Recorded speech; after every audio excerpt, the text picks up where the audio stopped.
वंदो गुरुपद कृपा सिंधु नररूप हरि महामोह तन जासु वचन रविकर गुरु बिनु ज्ञान न उपजे गुरु बिनु मिले न भेव गुरु बिनु संशय न मिटे जय जय जय गुरुदेव। बोलिए प्रेम से श्री सद्गुरु महाराज की जय। परमाराध्य गुरुदेव के पावन श्री चरणों में कोटि शरणम। वंदनीय साधु समाज, आदरणीय धर्म प्रेमी सज्जनों, माताओं, बंधुओं तथा प्यारे बच्चों, अभी हम लोग गुरु महाराज के प्रवचन का पाठ श्रवण कर रहे थे। उसमें हम लोग सुख और दुख के बारे में सुन रहे थे। मनुष्य के जीवन में परमात्मा ने दो प्रकार के सुख दिए। मनुष्य के जीवन में दो प्रकार का सुख है। एक सुख है इंद्रिय सुख या विषय सुख, और दूसरा है आत्म सुख। संसार में बहुत से लोग हैं जो विषय सुख की ओर चलते हैं, किंतु बहुत थोड़े लोग हैं जो आत्म सुख की ओर चलते हैं। दोनों प्रकार का सुख मनुष्य के लिए है। अन्य प्राणियों में यह सुविधा नहीं है कि दोनों सुख को प्राप्त करें। मनुष्यतर जितने भी जीव हैं वे सभी विषय सुख को तो भोग सकते हैं, लेकिन वे आत्म सुख को समझ ही नहीं सकते। यही मनुष्य की विशेषता है। इसमें दोनों प्रकार के सुख को मनुष्य प्राप्त कर सकता है। तो जो विषय सुख है वह हमको आवागमन के चक्र में ले जाता है, और जो आत्म सुख है वह हमको कहाँ ले जाता है? वो मोक्ष में ले जाता है। जो विषय सुख है उसको विषयानंद नहीं कहते, उससे जो आनंद मिलता है वो विषयानंद है। और जो आत्म सुख है उसमें जो आनंद है उसको ब्रह्मानंद कहते हैं। तो दोनों प्रकार के सुख मनुष्य के जीवन में उपलब्ध है। अब आपके ऊपर है कि आप किस सुख को प्राप्त करना चाहते हैं। और मैंने बता दिया कि अधिकांश लोग विषय सुख की ओर जाते हैं, बहुत थोड़े लोग हैं जो आत्म सुख की ओर चलते हैं। भगवान बुद्ध के समय में एक बहुत बड़े सेठ थे, बहुत अमीर थे, प्रतिष्ठित व्यक्ति थे।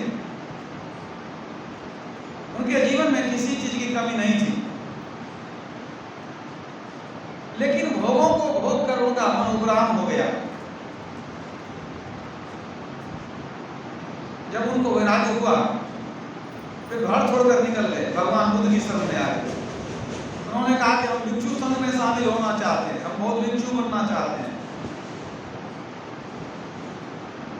भिक्षु लोग नहीं चाहते थे कि नामी आदमी है, कि बहुत बड़ा सेठ है, सब कुछ छोड़ के आया है, तो इसको भिक्षु नहीं बनाया जाए।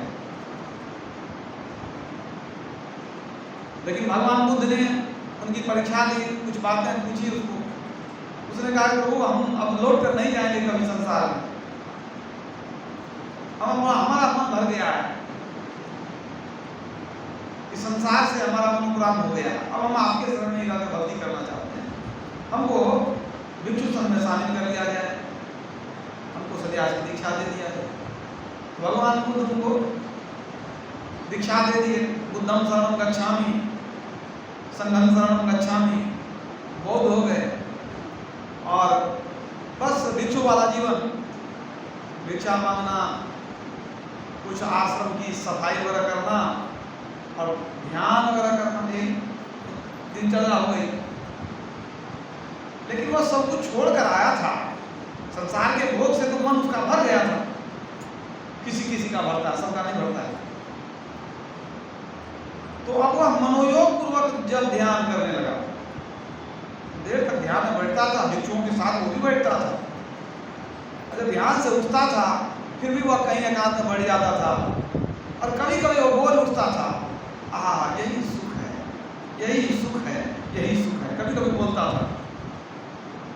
तो भिक्षु लोग जो सुनते थे तो सुन करके, और कोई कोई जाकर के भगवान बुद्ध को कह दिए कि भंते, हम लोग को कहते थे कि इसको भिक्षु नहीं बनाया जाए, तो घर बार छोड़ के आया है, और यहाँ आकर के ध्यान भजन में बैठता है, और बीच बीच में इसको जब घर की याद आती है, घर के भोगों को याद करते रहता है तो वहाँ कितना आनंद था, और जब उसको याद करता है तो मन ही मन कहता यही सुख है, यही सुख है, वो कहते रहता है। कई लोग जाकर के भगवान बुद्ध को कह दिया कि वो जो घर में विषय भोग करता था उसी को याद करते रहता है। भगवान बुद्ध ने एक बार बुलाया उनको, अब पूछा कि कुछ भिक्षु लोग कहते हैं कि आप घर के सुख को याद करते रहते हैं। कहा नहीं प्रभु, हम तो याद नहीं करते हैं, लेकिन बैठे बैठे आप कहते रहते हैं कि यही सुख है, यही सुख है, यही सुख है। तो उन्होंने कहा प्रभु, इतना जो जीवन गुजर गया, मैं विषय भोग में अपने जीवन को बर्बाद कर लिया, उसमें सुख था कहाँ? उसमें तो कुछ सुख था ही नहीं। अब जब आपके बताए हुए मार्ग पर हम मन को स्थिर करते हैं और जब चित्त वृत्ति का विरोध होता है तब बहुत शांति मिलती है, तब हमको लगता है कि असल सुख तो यही है, यही सद्गुरु महाराज की जय। भगवान को तो सब जानते थे, लेकिन भिक्षुओं के जिज्ञासा को शांत करने के लिए वो लीला रच दिए, उसी के मुंह से सुना दिए कि कहा नहीं, घर में सुख कहाँ था, वहां तो सुख था ही नहीं। बस प्रभु, अगर वहीं सुख होता तुम यहाँ आते क्यों? वहां तो सुख नहीं था, और यहाँ जो बैठते हैं आपके ज्ञान के अनुसार चलते हैं, बड़ी शांति मिलती है, मन में कोई चिंता नहीं, तनाव नहीं, मन बड़ा हल्का लगता है प्रभु, इसलिए कहते हैं यही सुख है।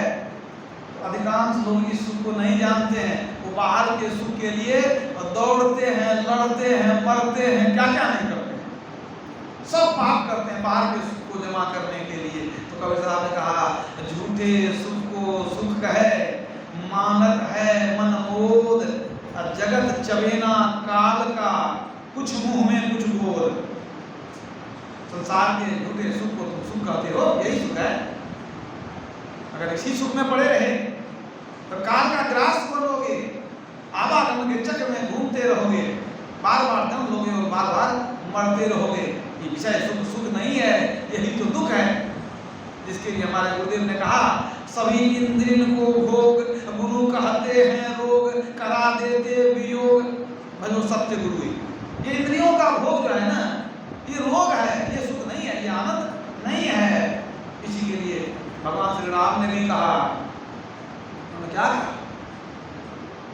कहते हैं नरतन पाय विषय मन देही, पलट सुभाते सठ विषय लेही। मनुष्य भी पाकर के जो दिन रात विषय में आकर डूबा रहता है, वह मूर्ख अमृत के बदले में विष को पान करता है, वो जहर पी रहा है। जो विषय के भोग में लगे रहेंगे वो कहाँ जाएंगे? आवागमन के चक्र में वो जन्मते रहेंगे, मरते रहेंगे और रोते ही रहेंगे। सो परत्र दुख पावई, सिर धुनि धुनि पछताए। इसलिए तुलसीदास जी कहते हैं, पांच परस रस शब्द गंध अरूप, इनकर कहा न कीजिए बहुरी पड़व भवकू। इन 5 विषयों के फेर में पड़ोगे, बार बार भवकूप में गिरोगे, मतलब माता के गर्भ में जाओगे, 9 महीना उल्टा लटक करके रोगे, अंदर में रोते हुए जन्म लोगे, जीवन भर रोगे, फिर रोते हुए मरोगे। बहुरी पड़व भवकूप, भवकूप क्या? भवसागर में डूबते रहोगे, यानी आवागमन के चक्र में घूमते रहोगे। यहाँ तो हालत है कि मन 5 के बस पड़ा। ये 5 जो विषय है ना, इसी में मन फंसा रहता है, निकल नहीं पाता है। मन पांचों के बस पड़ा, अब मन के बस नहीं पांच, अपने अपने स्वाद में सभी नचावे नाच। ये जो पांच इंद्रियां हैं, पांच ज्ञान इंद्रियां, पांच विषयों में लेकर के जाती है हमारे मन को, तो कहते हैं मन उसी में फंसा हुआ है।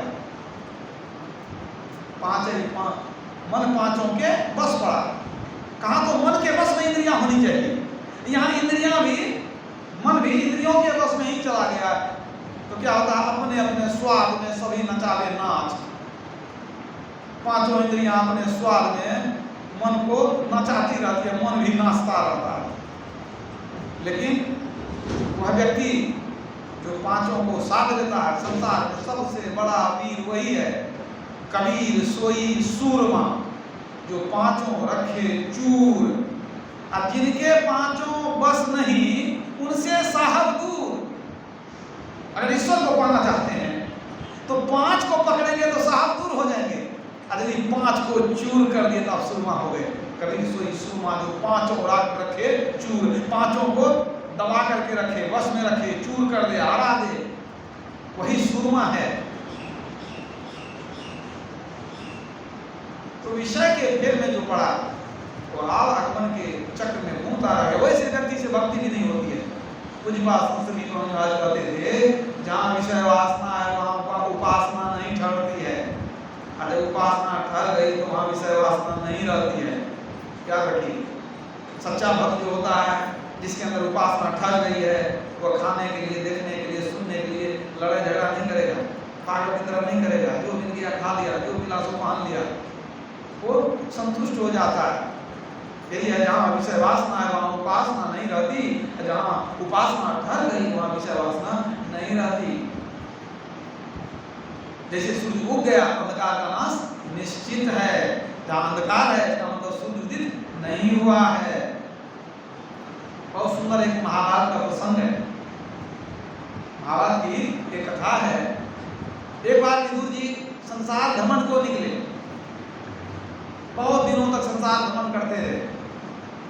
वहां से जब लौट कर आए, महाराज धृतराष्ट्र के पास गए।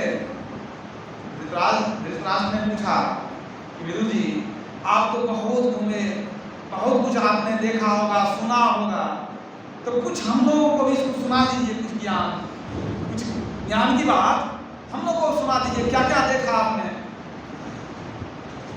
विदुर जी ने बहुत सुंदर एक घटना का वर्णन किया महाराज धृतराष्ट्र के सामने।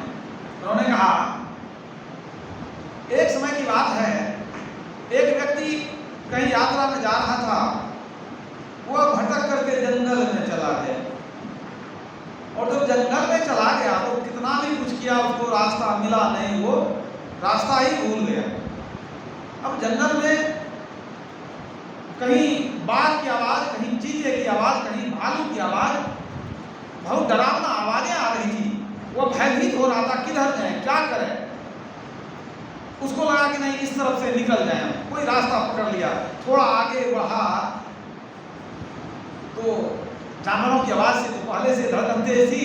अचानक एक वृद्ध बहुत कुरूप स्त्री बैठी हुई थी।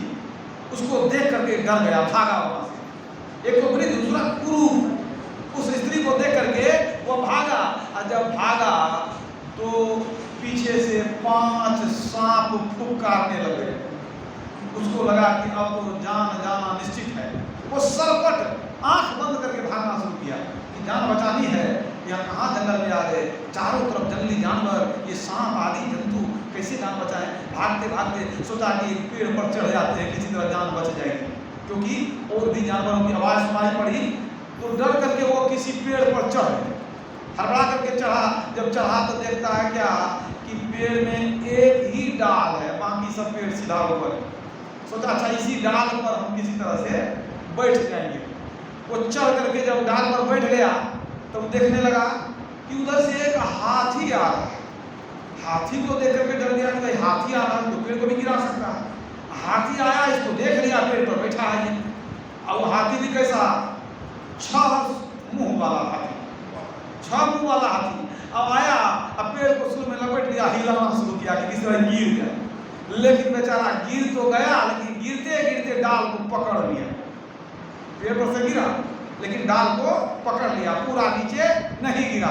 तो 2-4 बार हाथी हिलाया, जब वो नहीं गिरा तो हाथी थोड़ा दूर में जाकर के उधर बैठ गया कि जब उतरेगा तब इसको देखेंगे।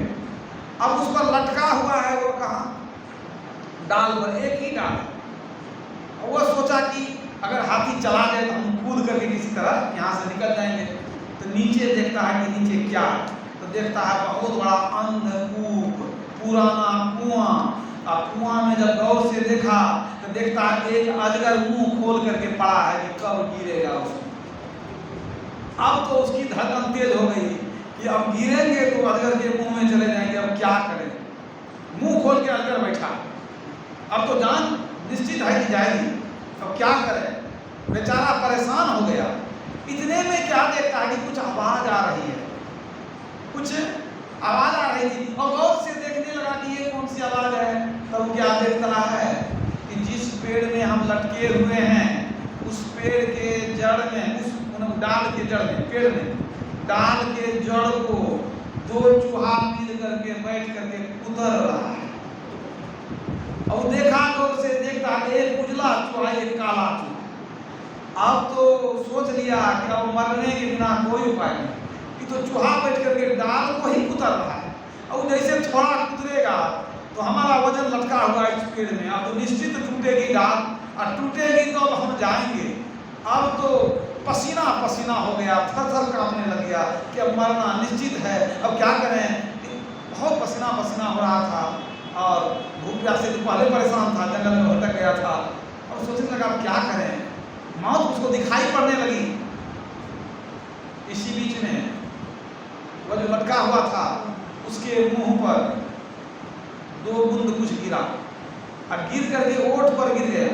और ओठ पर जब गिर गया तब तो मुंह में चला गया, हाथ से तो लटका हुआ है, पोंछेगा कैसे। और जब उसको ओठ पर गिरा, स्वाद लगा, बड़ा स्वादिष्ट लगा। तब सोचा ये है क्या, तब उसको ख्याल आया ये मधु है, मधु, शहद कहीं से उसके ओठों पर गिरा। वो देखने लगा कि ये कहाँ से गिरा। तो ऊपर निहार करके देखता है तो वो देखता क्या है कि बहुत ऊपर में पेड़ पर मधुमक्खी का छाता लगा हुआ है। अब बहुत सारी मधुमक्खियां हैं, अब उस मधुमक्खी के छाते में छेद है और वहीं से शहद टपक रहा है। अब तो बड़ा आनंदित हो गया, बहुत आनंदित हुआ। अब वो टप टप वहां से शहद गिरे, वो आनंद में चाट रहा था और चाटने में मग्न हो गया। ऐसा मग्न हो गया, ऐसा मग्न हो गया कि डाल कटी सीधा गया कहाँ, अजगर के मुंह में चला गया। राम नाम श्री सद्गुरु महाराज की जय। अब ये कथा जब सुना दिया विदुर जी ने तो धृतराष्ट्र जी पूछते हैं कौन अभागा था ऐसा आदमी कि जंगल में भटक गया। कहाँ भटक गया था वो, कौन था वो आदमी, किस जंगल में भटक गया था, जरा बताइए हमको। विदुर जी ने कहा महाराज आप जानना चाहते हैं इतना जो संसार घूमे तो क्या सीखे, वही तो आपको बता रहे हैं। ये संसार ही वह जंगल है जहाँ चारों तरफ, ये जंगल में संसार ही वह जंगल है। और जंगल में जो आदमी भटक गया था वो कौन है, हम और आप मनुष्य हैं जो संसार की जंगल में भटक गए हैं। वहाँ अनेक जानवरों की आवाज आ रही थी, जानवर दिल को दहला रहे थे। वो क्या है, रोग शोक कष्ट दुख, ये संसार में ही जंगली जानवर है जिसको, जो कि मनुष्य को भयभीत किए रहता है। और वह मनुष्य जब आगे बढ़ा था जंगली जानवर के डर से तो बहुत ही कुरूप स्त्री उसको मिली थी। वो क्या है, वह है वृद्धावस्था जो प्रत्येक मनुष्य को बर्बाद कर देती है, उसके जीवन को, उसके रूप को, सुंदरता को, यौवन को छीन लेती है। वो वृद्धावस्था जिससे डर गया मनुष्य को क्या है, वो है वृद्धावस्था। वो बूढ़ी जो थी, बूढ़ी को देखा, कुरूप बूढ़ी को, वही है वृद्धावस्था। और 5 सांप जो पीछे लग गए वो क्या है, काम क्रोध लोभ मोह और अहंकार। यही 5 सर्प है जो पीछे लगा ही रहता है। और उससे बचने के लिए वो जीवन की आशा रूपी डाली को पकड़ लेता है मनुष्य। फिर भी उसको जीवन की आशा होती है। तो जीवन की आशा रूपी डाल पर जाके मनुष्य लटक जाता है। और उसके बाद आपने देखा कि 6 मुंह वाला हाथी पेड़ को हिला रहा था। वो क्या है? वो 6 ऋतु वाला साल है जो आदमी के आयु को धीरे धीरे छीन कर देता है। 6 ऋतुओं वाला वर्ष है, साल है, जो मनुष्य के जीवन को धीरे धीरे छीन कर देता है। और इतना ही नहीं, उस व्यक्ति ने देखा कि एक काला एक उजला 2 चूहा जो है हमारे जीवन लीला को समाप्त करना चाहता है। मतलब डाल को चूहा काट रहा था। वो काला और नीला चूहा क्या था? वो क्या है? वो है दिन और रात। दिन और रात जो है धीरे धीरे हमारे जीवन को काटते जा रहा है, छीन करते जा रहा है। और आपने देखा कि नीचे अजगर मुंह बाए पड़ा हुआ है। वो क्या है? वो मृत्यु है।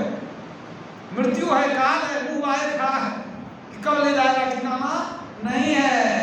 लेकिन इतने पर भी वो मनुष्य सब कुछ भूल गया। जब शहद की बूंद उसके ओठों पर पड़ी, जब वो चाटने लग गया तो सब भूल गया कि बगल में हाथी जो है बैठा हुआ है, यहाँ चूहे डाल को काट रहे हैं, और मैं अगर गिरूंगा तो सीधा अजगर के मुंह में चला जाऊंगा। सब भूल गया, वो शहद चाटने में मशगूल हो गया। यही सुख है, यही सुख है, उसी में लगा रह गया। वो शहद क्या है? वह है विषयानंद, विषय भोग। इसी विषय भोग के फेर में पड़ करके मनुष्य अपने जीवन को बर्बाद कर लेता है। यही ज्ञान दिया विदुर जी ने धृतराष्ट्र को कि जो विषय रूपी शहद को चाटता रहता है वो व्यक्ति नाश को प्राप्त हो जाता है, वो काल के गाल में समा जाता है। भगवान बुद्ध ने कहने की कृपा की थी कि जो मनुष्य विषय भोग रूपी फूलों को चुनने में आसक्त है, उसे मृत्यु उसी प्रकार पकड़ कर ले जाती है जैसे सोए हुए गांव को बाढ़ का पानी बहा कर ले जाता है। इसलिए ये विषय भोग जो है ये हमें आवागमन के चक्र में ले जाता है। ये प्रवृत्ति का मार्ग है, ये भोग साधन का मार्ग हमारे आत्म विनाश का मार्ग है। इसलिए संत लोग कहते हैं इससे बचो। लेकिन मनुष्य है कि उसके कान पर जू नहीं रेंगता, वो उसी में आकंठ डूबा रहता है।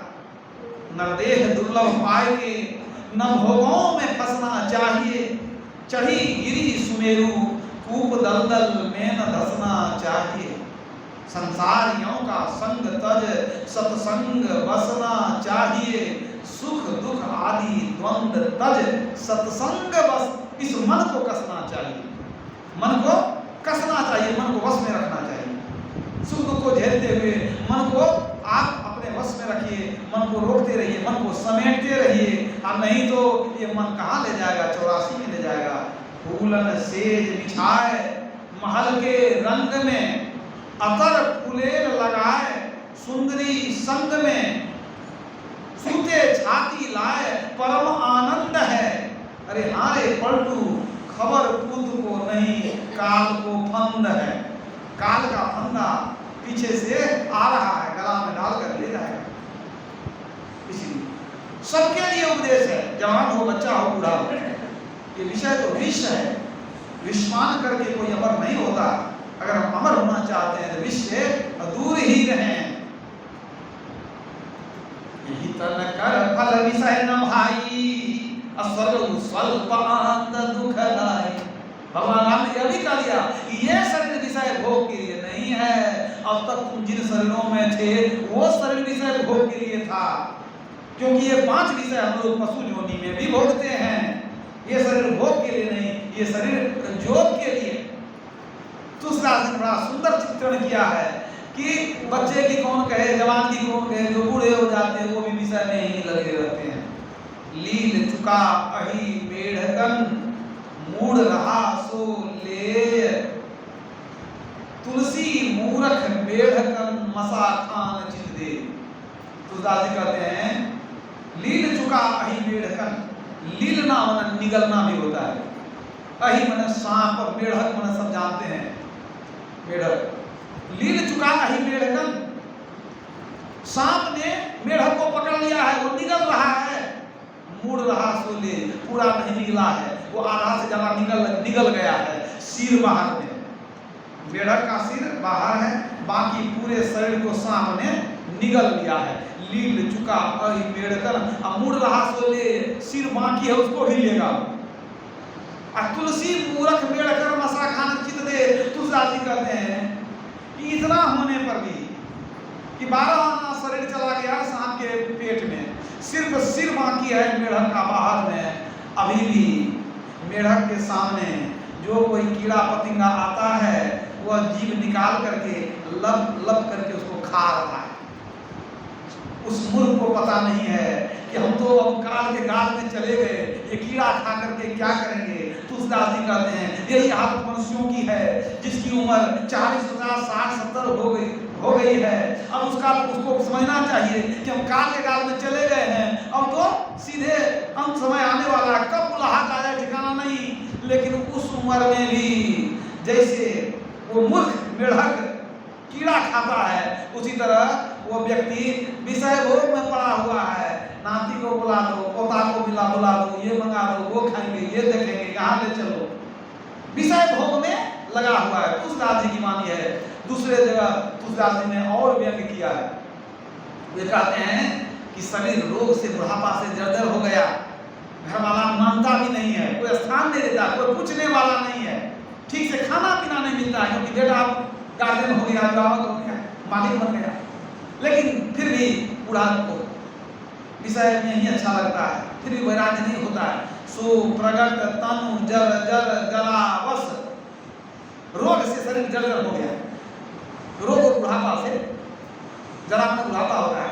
सो प्रगट तनु जर जर जरावस, बुढ़ापा से रोग खराब हुई, शरीर खराब हो गया। व्याधि शूल सतावई, रोग भी है, कष्ट भी है, दर्द भी है।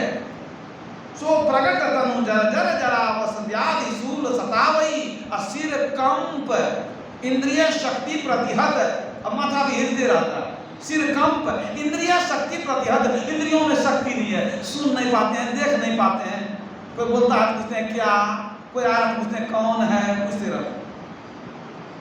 सिर कंप, इंद्रिय शक्ति प्रतिहत, अब वचन का हुन भावई, अब किसी की बोली नहीं अच्छी लगती है। आखिर ये पाल हु से अति निरादर, खान पान न पावई, ऐसे हुदशा न विराग तह तृष्णा तरंग बढ़ावई। इतना होने पर भी वैराग्य नहीं है, तृष्णा का तरंग जोर मारता है, फिर भी संसार में आसक्त बने हुए हैं।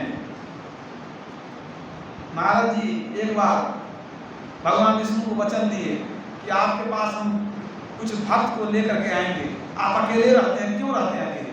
भगवान विष्णु ने कहा हमारे पास कोई आना नहीं चाहता, कहा सब तो आप ही का नाम लेते हैं दिन रात, सब स्वर्ग की महिमा गाते हैं, आपका नाम लेते हैं, कैसे आप कहते हैं आपके पास कोई आना नहीं चाहता है।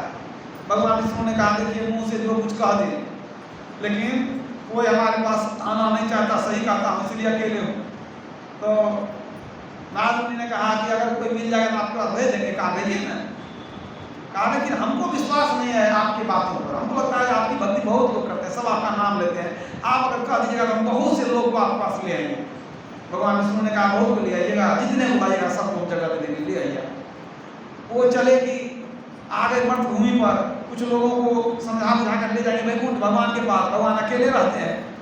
तो चलते चलते कुछ बच्चे मिल गए, तो बच्चों को कहते हैं क्या बच्चे वैकुंठ में बहुत सुख है, चलोगे वैकुंठ। बच्चों ने कहा कि महात्मा जी वैकुंठ किसको कहता नहीं मालूम है, हम लोग तो स्कूल जाएंगे, विद्यालय जाने का समय है, वैकुंठ नहीं जानते हैं। तो नारद ने सोचा कि बच्चा मूर्ख होता है, क्या वैकुंठ पूछेगा, इसको कहाँ बेकार, कहता स्कूल जाएंगे। हम कहते वैकुंठ चलो, कहता स्कूल जाएंगे, बच्चा कहाँ बेकार है, कोई पढ़ा लिखा होगा समझदार उसको कहेंगे। कुछ जवान लोग वहाँ जा रहे गुजर रहे थे, युवक, तो उनको कहते हैं नारद मुनि क्या युवक वैकुंठ में बहुत सुख है। युवकों ने कहा तो होगा तो क्या करें, कहा चलोगे बहुत सुख है वहाँ पर।